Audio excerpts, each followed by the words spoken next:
नमस्कार, आप देख रहे हैं जन टीवी और मैं आपके साथ आकांक्षा पारिक। खबरों की शुरुआत से पहले एक नजर हेडलाइंस पर। सीएम धामी पहुंचे दिल्ली, केंद्रीय मंत्री शिवराज के बेटे के शादी समारोह में होंगे शामिल। कैबिनेट विस्तार पर भी चर्चा संभव। इससे पहले देहरादून में सरकारी प्राथमिक स्कूलों के लिए मिनी बसों को दिखाई थी हरी झंडी।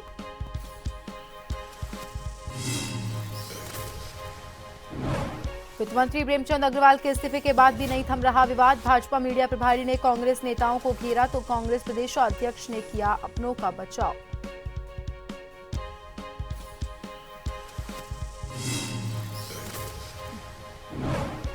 देहरादून में कांग्रेस मुख्यालय में हुआ प्रदेश श्रम कांग्रेस का श्रमिक सम्मेलन। कांग्रेस प्रदेशाध्यक्ष और श्रमिक कांग्रेस के पदाधिकारी कार्यकर्ता रहे मौजूद। श्रमिक मुद्दों पर हुआ मंथन।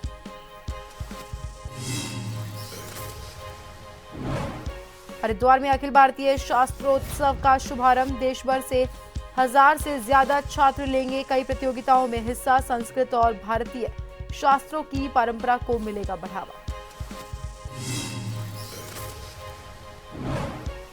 जेल प्रशासन की अनूठी पहल। रोशनाबाद जिला जेल में कैदियों के लिए स्पेशल स्पोर्ट्स कैंप का उद्घाटन। मानसिक और शारीरिक स्वास्थ्य में होगा सुधार।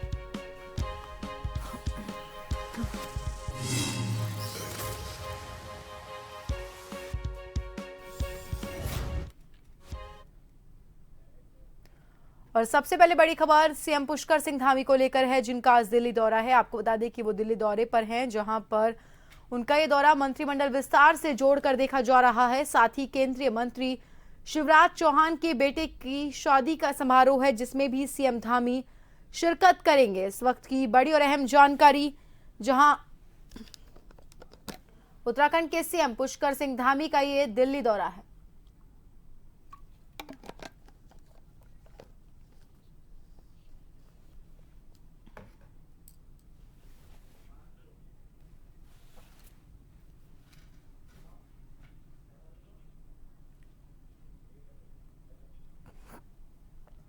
और खबर पर ज्यादा जानकारी के लिए हमारे साथ हमारे सहयोगी हिमांशु बरमोला फोन लाइन पर जुड़ गए हैं। हिमांशु, सीएम पुष्कर सिंह धामी का दिल्ली दौरा है, जहां पर वो शादी समारोह में भी शामिल होंगे। साथ ही उनका ये दौरा कैबिनेट विस्तार से जोड़कर भी देखा जा रहा है। तो क्या प्रदेश में कैबिनेट विस्तार संभव है? साथ ही किन नए चेहरों का मौका दिया जा सकता है इस बार? निश्चित रूप से कांक्षा, आपको बताना चाहता हूं कि मुख्यमंत्री पुष्कर सिंह धामी एक बार फिर दिल्ली दौरे पर है।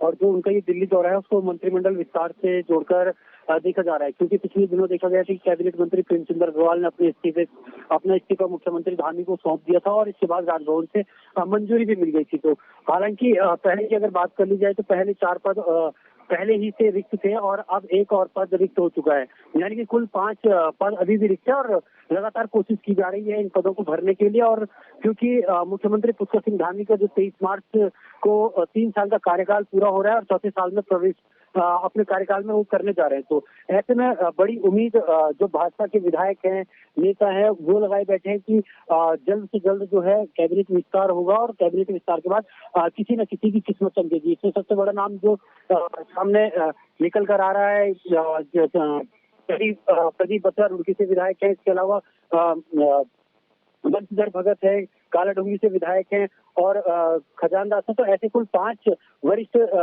जो विधायक हैं भाजपा के, उनके चांसेस कैबिनेट में आने की ज्यादा है। लेकिन जिस तरीके से जो केदारनाथ के विधायक हैं वो दिल्ली जाकर जो प्रदेश प्रभारी हैं भाजपा की उत्तराखंड के दुष्यंत गौतम, उनसे मुलाकात की है, तो ऐसे में ये भी प्रयास लगाए जा रहे हैं कि कहीं ना कहीं केदारनाथ विधानसभा सीट से जो विधायक है आसन होटल, उनको भी जो है कैबिनेट में पद मिल सकता है। क्योंकि केदारनाथ विधानसभा सीट की बात कर ली जाए तो केदारनाथ विधानसभा सीट के अंतर्गत जो है प्रधानमंत्री नरेंद्र मोदी के कई ड्रीम प्रोजेक्ट इस वक्त केदारनाथ धाम में चल रहे हैं। तो ऐसे में प्रयास लगाए जा रहे हैं कि 23 मार्च के बाद किसी भी समय में जो है कैबिनेट का विस्तार हो सकता है।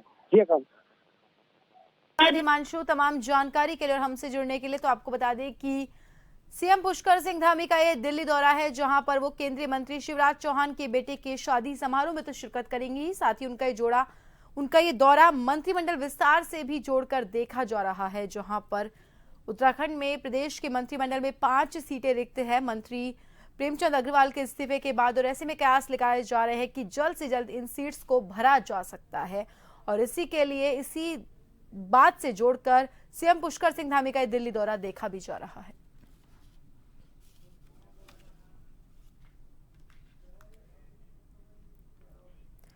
सीएम पुष्कर सिंह धामी ने मंगलवार को मुख्यमंत्री कैंप कार्यालय से उत्तरकाशी के क्लस्टर विद्यालयों में परिवहन सुविधा के लिए 15 बसों का फ्लैग ऑफ किया। सीएम ने कहा, स्कूली बच्चों के लिए बस की सुविधा उपलब्ध होने से उन्हें विद्यालय आवागमन में समय की बचत होगी और इस तरह के नवाचार से बच्चों को पठन पाठन में सुविधा होगी। साथ ही स्कूली बच्चों की सुविधाओं का ध्यान में रखते हुए सराहनीय प्रयास किया गया है।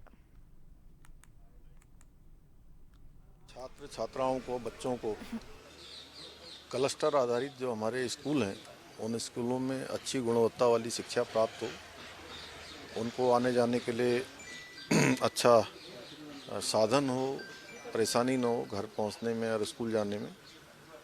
तो उसके लिए आज ये बसें यहाँ से रवाना की गई हैं। प्रेमचंद अग्रवाल के इस्तीफे के बाद कांग्रेस और भाजपा में आरोप प्रत्यारोप का दौर शुरू हो गया। भाजपा के प्रदेश मीडिया प्रभारी मनवीर सिंह चौहान का कहना है, सवाल कांग्रेस के सामने नैतिकता का है कि कांग्रेस के जिन विधायकों ने विधानसभा में गाली गलौज की, उन्होंने ना तो खेद व्यक्त किया और न ही इस्तीफा दिया। कांग्रेस के विधायक कब माफी मांगेंगे? मनवीर चौहान द्वारा दिए गए बयान के बाद कांग्रेस के प्रदेश अध्यक्ष का कहना है, प्रेमचंद अग्रवाल के प्रकरण को कांग्रेस के विधायकों से जोड़ना बेईमानी है और जो कुछ भी कांग्रेस के विधायकों ने कहा हो तो क्या उस पर भी कोई कंप्लेंट नहीं आई है। कांग्रेस प्रदेश अध्यक्ष का कहना है, मेरी जानकारी में ऐसा कोई प्रकरण नहीं है जिसमें कांग्रेस विधायकों ने अभद्रता की हो। देखिए, प्रेमचंद अग्रवाल के प्रकरण को कांग्रेस के विधायकों के मामले से जोड़ना बेईमानी है। जिसके विरुद्ध कांग्रेस के विधायकों ने कुछ कहा, क्या उसकी तरफ से कोई कंप्लेंट है इतने दिन और अब कर रहे हैं, तो इसका मतलब वो सोची समझी रणनीति के तहत है। मेरी जानकारी में ऐसी कोई घटना नहीं है जिसमें कांग्रेस के विधायकों ने किसी के संग अभद्रता की हो, खासकर किसी कम्युनिटी को लेकर।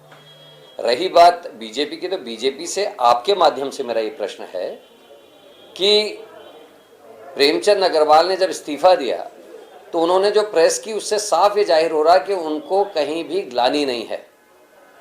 अगर वो ये कहते कि मुझे आत्मग्लानि हुई, लोगों के आक्रोश को देखते हुए मुझे समझ में आया कि मेरे से गलती हो गई है और तब इस्तीफा देते, तो हमारी नजर में उनकी इज्जत बढ़ती और उनका कद बढ़ता। और इस वक्त की बड़ी और अहम जानकारी मैनपुरी से सामने आ रही है, जहां पर आपको बता दें कि दिहोली हत्याकांड में एक बड़ा फैसला आया है, जहां पर 3 दोषियों को फांसी की सजा सुनाई गई है। इस वक्त की बड़ी और अहम जानकारी, 44 साल बाद मामले में यह अहम फैसला आया। आपको बता दें, 24 दलितों की गोली मारकर हत्या कर दी गई थी। इस वक्त की बड़ी और अहम जानकारी सामने आते हुए जहां 3 दोषियों को फांसी की सजा का ऐलान किया गया है। बता दें, 44 साल बाद 24 लोगों को न्याय मिला है, उनके परिवार को न्याय, जहां 24 दलितों की गोली मारकर हत्या कर दी गई थी।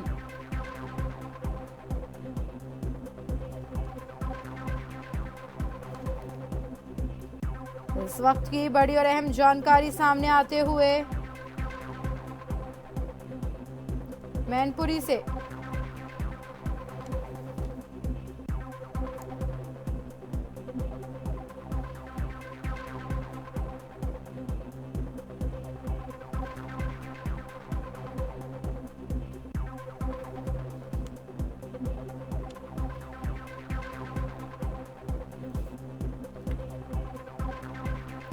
कैबिनेट मंत्री प्रेमचंद अग्रवाल के इस्तीफे पर सत्ता पक्ष के विधायकों ने उनके इस कदम को पार्टी की विचारधारा बताया। भाजपा विधायक खजान दास ने कहा, प्रेमचंद अग्रवाल पार्टी के वरिष्ठ नेता हैं और उन्होंने बीजेपी के अनुशासन को ध्यान में रखते हुए अपना इस्तीफा सीएम को सौंपा, जबकि कांग्रेस ने प्रेमचंद अग्रवाल के इस्तीफे का स्वागत करते हुए कहा, देर से ही सही लेकिन प्रदेश की जनता की भावनाओं को प्रेमचंद अग्रवाल ने समझा और अपना इस्तीफा सौंपा।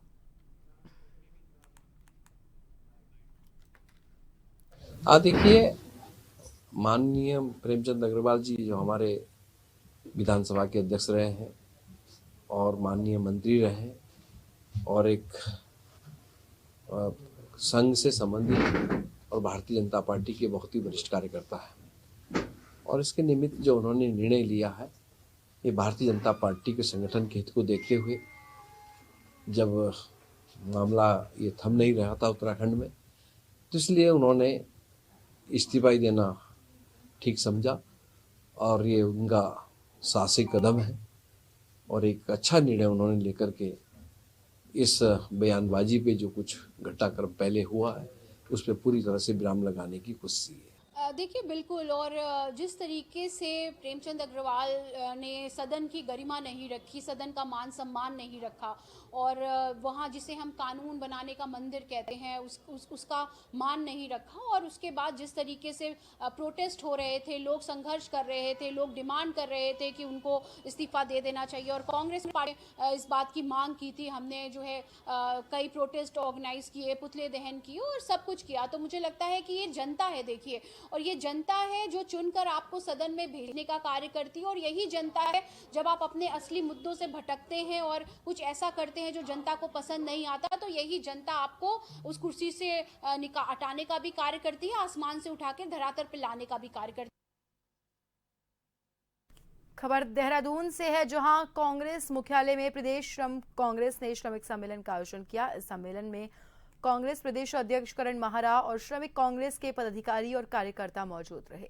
सम्मेलन को लेकर कांग्रेस श्रम विभाग के अध्यक्ष दिनेश सिंह कौशल ने कहा, उत्तराखंड में मजदूरों को न वेतन मिल रहा, न उनकी समस्याओं का समाधान हो रहा। बीजेपी सरकार से मजदूर हताश और निराश है। मजदूर अपनी आवाज उठाते हैं तो उन्हें नौकरी से निकाल दिया जाता है। उन्होंने कहा, आज इस सम्मेलन के जरिए हमने रणनीति बनाई है और संकल्प लिया है, जो मजदूर उनको हम सोशल मीडिया से जोड़ेंगे और जो भी उनकी समस्या होगी उसे उठाने का काम करेंगे। बीजेपी सरकार आप देख ही रहे हो, सिर्फ हिंदू मुस्लिम की लड़ाई और आपसी मंदिर और मस्जिदों पे सिर्फ और विकास की बात नहीं कर रही और मजदूर हताश और निराश है। और हम लोगों ने रणनीति बनाई है कि असंगठित जो हम लोग असंगठित क्षेत्र में काम कर रहे हैं, असंगठित जो मजदूर है वो लोग अपनी आवाज़ उठाते हैं तो उन्हें नौकरी से निकाल दिया जाता है या उनको उनके साथ बड़ा गलत व्यवहार होता है और वो उन्हें झेलना पड़ता है। जबकि हम लोग उनको जोड़ नहीं सकते, क्योंकि वो लोग अगर नेतागिरी करेंगे या संगठन में जुड़ेंगे तो उनको जो भी कंपनी या जो भी फैक्ट्रियों में काम कर रहे हैं उन्हें बाहर निकाल दिया जाएगा।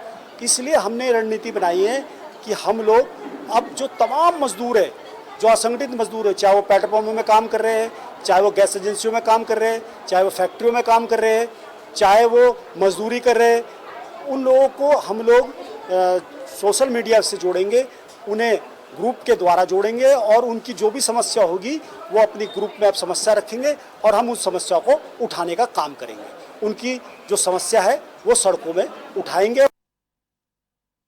और फिलहाल के लिए रुकेंगे एक ब्रेक के लिए।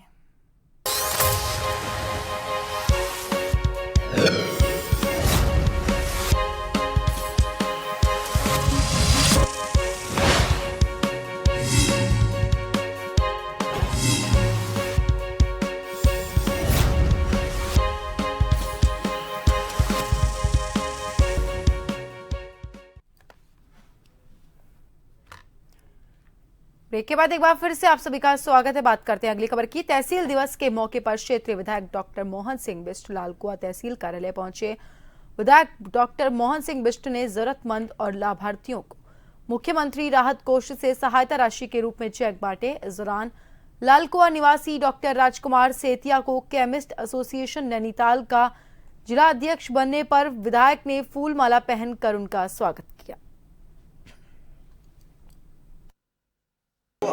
हर महीने के पहले मंगलवार को होता है, लेकिन उस दिन हम लोग नहीं थे तो इस करके चेक वितरण नहीं हो पाया था। फिर बीच में होली का त्यौहार आ गया तो इस वजह से काफ़ी विलम्ब हो रहा था। तो हमने कहा कि अभी हमने आज इनका कई लोगों के जो ज़रूरतमंद लोग हैं उनको आर्थिक सहायता के माननीय मुख्यमंत्री के भूमिका दिन कोष से जो आर्थिक सहायता के चेक हैं वो वितरित किए हैं। और साथ ही ये हमने स्पष्ट किया है कि अस्पताल में जो इलाज कराया जाता है और जो बेटी की शादी होती है केवल उसके लिए ही आर्थिक सहायता उपलब्ध कराई जाती है। नगर निगम देहरादून की पहली बोर्ड बैठक मेयर सौरभ थबलियाल की अध्यक्षता में हुई। इस दौरान नगर आयुक्त नमामि बंसल, अपर नगर आयुक्त, उप नगर आयुक्त सहित विभिन्न विभागों के अधिकारी मौजूद रहे। बैठक में 4 विधायक भी मौजूद रहे। बैठक में सभी पार्षदों ने अपने वार्ड से संबंधित समस्याओं को रखा।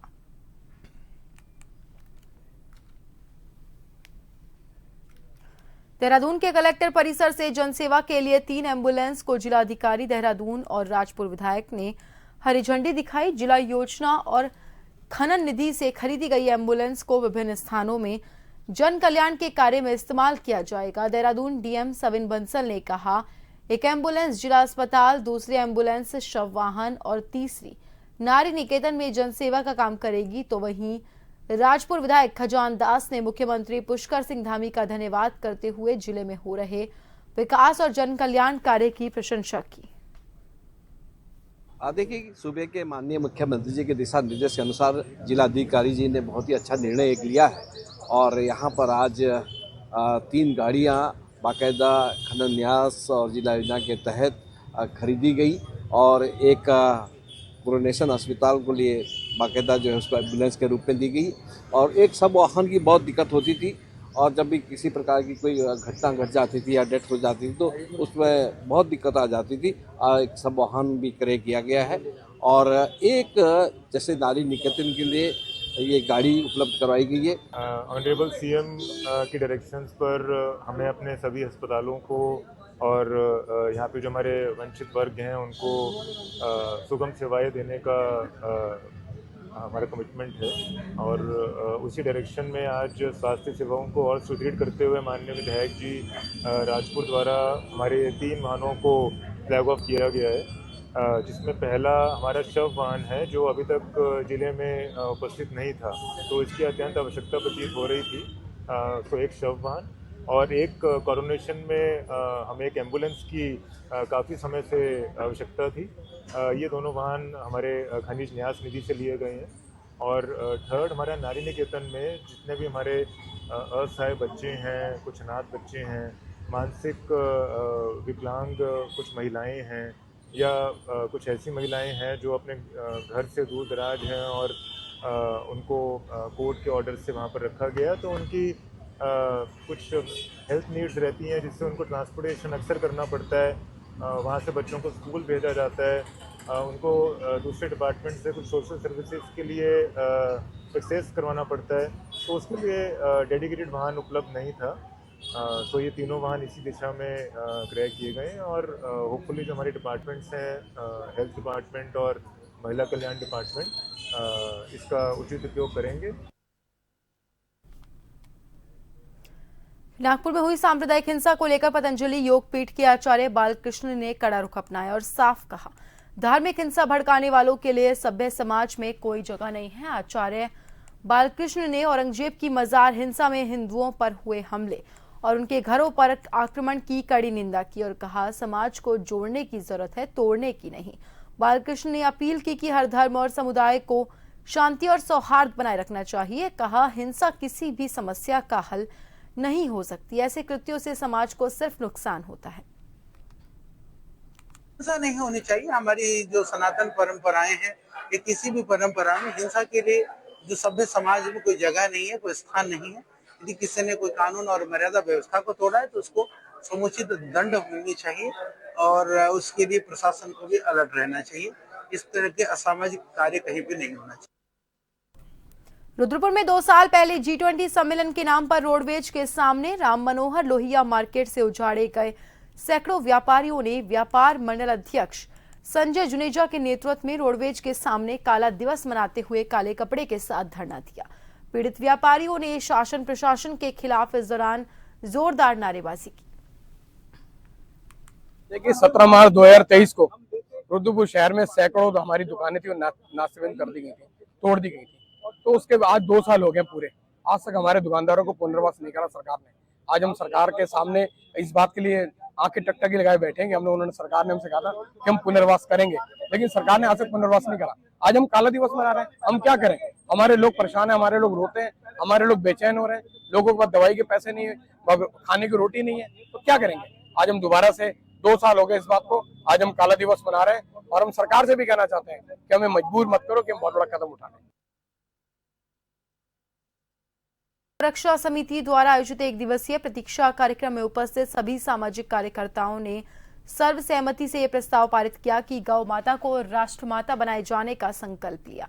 धर्मगुरु शंकराचार्य अविमुक्तेश्वरानंद सरस्वती जी ने उस संकल्प को पूर्ण समर्थन देते हुए ये प्रण लिया कि जब तक गौ माता को राष्ट्रमाता घोषित नहीं किया जाता, शंकराचार्य स्वयं आदेश नहीं देते, तब तक बुद्ध पार्क हल्द्वानी में ये प्रतीक्षा यात्रा क्रमिक रूप से निरंतर चलती रहेगी। हम बुद्ध पार्क में बैठकर प्रतीक्षा करेंगे कि या तो केंद्र सरकार गौ माता को राष्ट्रमाता घोषित करे या फिर शंकराचार्य स्वयं इस प्रतीक्षा कार्यक्रम को निरस्त करने का आदेश दे, तभी इस कार्यक्रम को निरस्त किया जाएगा या स्थगित किया जाएगा।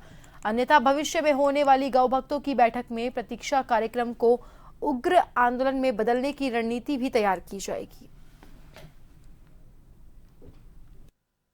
सबसे बड़ा हमारा सौभाग्य तो ये कह सकते हैं, गौ माता के लिए जो सत्ताधारी लोग हैं उनको काम करना चाहिए था। शंकराचार्य जी को इस पर आगे निकलना पड़ा है। ये हमारे लिए खुशी का विषय है कि कोई तो गौ माता को आगे के लिए तो भगवान और तरक्की देगा।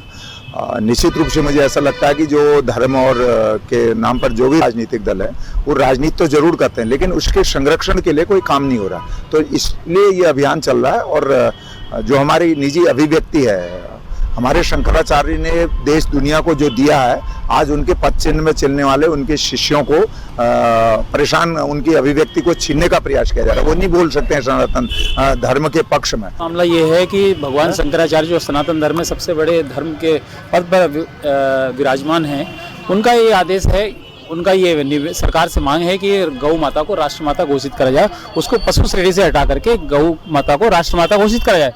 आज परम पूजनीय जगतगुरु शंकराचार्य जी के आह्वान पर, जैसे कि वो दिल्ली में एक प्रतीक्षा कार्यक्रम यह है, धरना नहीं कहेंगे, प्रतीक्षा है हम लोगों की कि केंद्र सरकार शीघ्र हमारी परम पूजनीय गौ माता को राष्ट्रमाता घोषित करे।